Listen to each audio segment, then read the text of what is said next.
শেরে খোদা হরত আলী রাদিয়াল্লাহু তাআলা আনহু একবার 20,000 জিনকে একাই হত্যা করে ফেলেছিলেন প্রিয় বন্ধুরা নবীজি সাল্লাল্লাহু আলাইহি ওয়াসাল্লাম একবার সাহাবীদেরকে নিয়ে একটি জায়গায় উপস্থিত হলেন এবং তিনি খুবই পিপাসার্ত ছিলেন তখন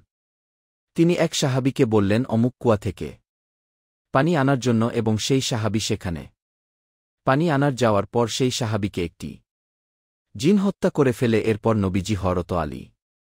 রাদিয়াল্লাহু তাআলা আনহুকে সেখানে পাঠায় আলী রাদিয়াল্লাহু তাআলা আনহু তখন সেই জিনদের সাথে কথা বলে এবং সেই জিনরা যখন আলী রাদিয়াল্লাহু তাআলা আনহুর সাথে বেয়াদবি করে তখন আলী রাদিয়াল্লাহু তাআলা আনহু একাই সেই জিনদের সাথে যুদ্ধ করে এবং তিনি একাই 20,000 জিনকে হত্যা করে